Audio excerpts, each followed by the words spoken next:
My dear students, I, Selvin George from Bachpan and 7-Star Convent School is going to start the chapter of History, Standard 8. Today's point is, how do we know? What do you mean by how do we know? हमें कैसा पता चलता है कि पुराने time में historians ने 250 सालों से कैसे लिखा है इतिहास? Administration produces records. सबसे इम्पॉर्टेंट फाइंड ये है कि एडमिनिस्ट्रेशन 250 सालों से हिंदुस्तान पे ब्रिटिशों का राज था। उन्होंने ये सोचा कि ब्रिटिश की मानना ये था कि हर चीज़ का रिकॉर्ड रखा जाए। रिकॉर्ड यानी लिखित में रिकॉर्ड रखा जाए। जो भी इंस्ट्रक्शंस देते हो, जो भी प्लान हो समाज के लिए, देश के लिए, उनकी जो भी पॉलिसी हो, एग्रीमेंट, किसी भी राजा, किसी भी तरह का एग्रीमेंट हो, कोई भी इन्वेस्टिगेशन हो, तहकीकात हो, और हर चीज़ का उन्हें एक रिकॉर्ड रखना है, वो भी रिटन रिकॉर्ड, ताकि एक बार रिटर्न रिकॉर्ड रहेगा तो बाद में इसको हम समझ सकते हैं, पढ़ सकते हैं और उसमें गलतियां या जो विशेषता हैं हम उसके ऊपर डिबेट कर सकते हैं। और इससे हमें ये पता चलेगा कि एडमिनिस्ट्रेशन कल्चर मेमोस चालू हो जाएगा, यानी हर चीज़ की लिखावट होगी, ताकि अब बाद में जाके कोई प्रॉब्लम्स नहीं क्रिएट करेगा। British also felt that all the important documents and letters needed to be carefully preserved, so they set up record rooms attached to all the administrative institutions, the village tehsildars office, the collectorate, the commissioner's office, the provisional secretariat, the law courts, all their record rooms. Specialized institutions like archives and museums were also established to preserve the important records. बोलने का मतलब ये है, British ने ये सोच लिया था कि सारे डॉक्यूमेंट्स और लेटर्स जो वो लिखा जाएगा, जो भी रिकॉर्ड्स में आएगा, वो विलेज के तहसीलदार ऑफिस में रखा जाएगा, कलेक्ट्रेट ऑफिस में रखेंगे, कमिश्नर ऑफिस में रखेंगे, प्रोविजनल सेक्रेटरीट ऑफिस में रखेंगे, द लॉ कोर्ट्स के ऑफिसर्स में रखा जाएगा, और बहुत सारे स्पेशलाइज्ड इंस्टीट्यूशन जैसे कि म्यूजियम्स और आर्चीव्स में रखेंगे। मतलब जैसे कि हमारे गांव में तहसीलदार ऑफिस होते हैं, उसमें रखेंगे, कमिश्नर ऑफिस यानी पुलिस के कमिश्नर ऑफिस में रखेंगे, म्यूनसिपल कमिश्नर ऑफिस में रखेंगे, लॉ कोर्ट्स यानी जो हमारे जुडिशियल सिस्टम था, वहाँ जो कोर्ट्स होते थे वहाँ के स्टोर रूम में रखते थे, ताकि इसे हम प्रिजर्व कर सकें, यानी संभाल के रख सकते थे। ये रिकॉर्ड्स बाद में जाकर काम आ सकता था। Letters and memos that have moved from one branch of the administration to another in the early years of the 19th century can be still be read in the archives. अब इसमें एक खासियत है कि उस टाइम पे जो भी लेटर्स या मेमोज लिखी गई थी, और जब भी एक ब्रांच से, मतलब समझो अभी हम मोलासर से कुचामन के लिए सरकारी ऑफिस के लिए कोई लेटर लिखा गया है सरकार की तरफ से, तो वो एडमिनिस्ट्रेशन एक जगह से दूसरी जगह पे जब भेजती है, वो रिकॉर्ड भी मेंटेन रहता था, रिकॉर्ड के रूप में पाया जाता था, जो आज भी हम लोग पढ़ सकते हैं। ये सब स्टार्ट हुआ अर्ली 19th सेंचुरी। बात बताना था कि ये 19th सेंचुरी बोल रहे हैं। 19th सेंचुरी का मतलब है उनका डेट होगा 1801 से लेके 1899 तक। इसी बीच में जो भी लिखा जाता था, ये तब की बात कर रहे हैं, 19th सेंचुरी का मतलब।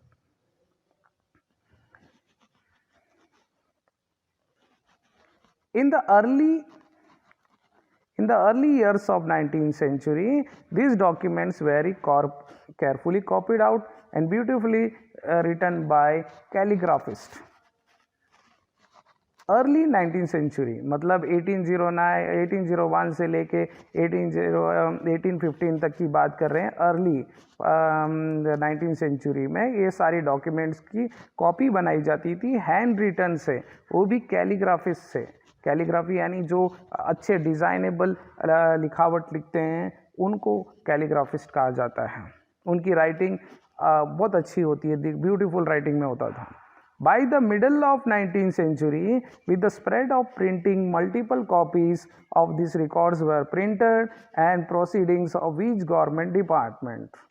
19th century, middle of 19th century यानी समझो 1850 1855 के आसपास सारा प्रिंट सिस्टम आ चुका था, प्रिंटिंग सिस्टम आ गए थे. तो वहाँ मल्टीपल कॉपीज़ प्रिंट किया जाता था और सारे गवर्नमेंट डिपार्टमेंट में सुरक्षित रख दिया जाता था कि जो भी फैसला हुआ हो, जो भी रिटन रिकॉर्ड हो, वो सारा चीज़ है. National archives of Indian come up in the 1920s. ये आर्चीज हैं जिसमें यह सारे रिकॉर्ड रूम में रखा जाता था. सर्वेज अगला टॉपिक है. Survey become important. What do you mean by surveys? Survey का मतलब होता है पूरी तरह से सर्वे करना, मतलब हर जगह की तहकीकात करना, उसे रिकॉर्ड में रखना. कॉलोनियल एडमिनिस्ट्रेशन ने उन्हें समझ में आया कि हर चीज़ का रिकॉर्ड रखना ज़रूरी है कि हमारे नक्शा कैसे होगा, रेवेन्यू सिस्टम कैसे होगा, कितना रेवेन्यू मतलब आमदनी कितनी होनी चाहिए, टैक्स कितना कलेक्ट करना चाहिए, लोकल हिस्ट्रीज कैसे हैं, क्रॉपिंग पैटर्न कैसा है. अभी जैसे कि राजस्थान है, यहाँ का फसल उगाने का तरीका कैसे है, यहाँ कौन से फसल उगाए जाते हैं ज़्यादातर. पंजाब है, उनके फसल कैसे होंगे, इसे सब कहते हैं टोपोग्राफी. यहाँ का सॉइल कैसा है, यहाँ का क्वालिटी कैसी है सॉइल की, फ्लोरा कैसा है, फोना कैसा है. फ्लोरा एंड फोना का मतलब है कि वहाँ की जो जानवर कैसे हैं, जंगली जानवर कैसे हैं, पेड़ पौधे कैसे हैं, ये सब की जानकारी लेने को ही कहा जाता है सर्वे करना. सारा चीज़ें इन्होंने सर्वे किया और इन्हें करीबन 10 साल लगे.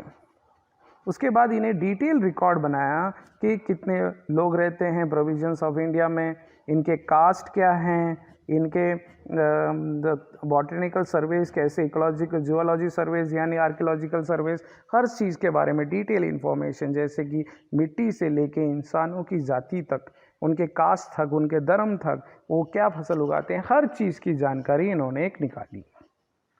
अगला टॉपिक आता है What official records do not tell. देखो, वो जो भी रिकॉर्ड्स रखा गया था वो तो ऑफिशियल रिकॉर्ड था. ऑफिशियल रिकॉर्ड का मतलब है गवर्नमेंट ने, सरकार ने जो अपने तरफ से लिखा वो लिखा गया है. लेकिन ये तो जो लिखा है उसकी अपनी विचारधारा होगी और दूसरों की अलग हो सकती है. देखो, ये एक फोटोग्राफ दिया हुआ है, इसमें ये बताया गया है कि क्या क्या सादो सामान इस्तेमाल करते थे सर्वे करने के लिए. ये ड्राइंग्स है बाय जेम्स प्रिंसिप 1832 का है और ये बैकग्राउंड है पूरा कि किस तरह से सर्वे किया जाता था. ये पूरा डिटेल इन्फॉर्मेशन उस सर्वे का दिया गया है कि किस तरह से सर्वे की गई है. ये फोटोग्राफ रेबल्स ऑफ 1857, रेबल्स यानी विद्रोही, ब्रिटिशों के लिए विद्रोही थे, हमारे लिए फ्रीडम फाइटर्स थे. अब इनमें से एक ने पोस्टर बनाई है, पोर्ट्रेट बनाया है. इसमें ये दिखाया है कि हमारे जो रेबल्स थे, हमारे जो लोग थे जो उस टाइम विद्रोह कर रहे थे ब्रिटिशों के खिलाफ 1857 में क्रांति ला रहे थे, उन्होंने किस तरह से उन पर अन्याय कर रहे हैं, लोगों के सामान छीन रहे हैं, ब्रिटिशों को मार रहे हैं, ये सारा गलत चीज़ें बताई. ये चीज़ें इसीलिए बता पा रहे हैं, ये जो पोस्टरेट बनाया वो ब्रिटिशर्स था. अब इंडिया के हिसाब से देख, इंडियंस के हिसाब से सोचना गया है तो ये लोग अच्छा कर रहे थे क्योंकि ब्रिटिशों के खिलाफ लड़ रहे थे. तो जो जो उस वक्त लिखा गया हो या बनाया थे, सबके अपने अपने हिस्ट्री थी. अब ब्रिटिशों के हिसाब से हम गलत थे, हमारे हिसाब से हम सही थे क्योंकि हम अपनी आज़ादी के लिए लड़ रहे थे. यही सारा चीज़ें डिटेल इन्फॉर्मेशन हमने ये चैप्टर में पढ़ा है कि किस तरह से कैसे हर एक का अपना अपना पूरा डिटेल. अगर हम ब्रिटिश के अलावा कोई सोर्स पढ़े कि उस टाइम क्या ऑफिशियल रिकॉर्ड्स के अलावा कैसा था, तो हम आके पता कर सकते हैं कि उस टाइम के जो पिलग्रिम्स थे, जो तीर्थ यात्रा पे निकलते थे जिनकी ऑटोग्राफी थी, ट्रैवलर्स थे, ऑटोबायोग्राफी यानी अपने आत्मकथा लिखते थे, उन्होंने न्यूज़पेपर में जो पब्लिश हुआ उनकी सोच अलग थी, उन्होंने अलग चीज़ें लिखी है। जो ब्रिटिशों के लिए सही था इन लोगों के लिए शायद गलत था। उन्होंने अपने बारे में लिखा, लीडर्स ने, रिफॉर्मर्स ने, इन्होंने अपनी सोच लिखी है। तो सबको कंबाइन करके जब हम पढ़ते हैं तभी हमें पता चलता है कि उस वक्त क्या था, समाज, हिस्ट्री क्या थी। और बहुत सारे लोग ये जो भी सोर्सेस था, जो भी हिस्ट्री की सोर्सेस थे, ये लिटरेट थे। लिटरेट यानी जो पढ़ना लिखना जानते थे। लेकिन हमने कभी हिस्ट्री उन्हें से भी देखना पड़ेगा जो पीजेंट्स थे, ट्राइबल्स थे, यानी किसान, और जो जंगलों में रहते थे उनके बारे में भी सोचना था।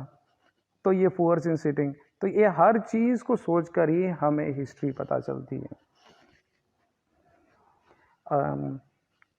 Now the students read the chapter. Questions have been given. You have to find out the question, find out the answers for the questions and mark it down. Tomorrow I will provide you the answers for these questions. Write down the hard words, find their meanings in Hindi and English so that it will be useful for you. Thank you.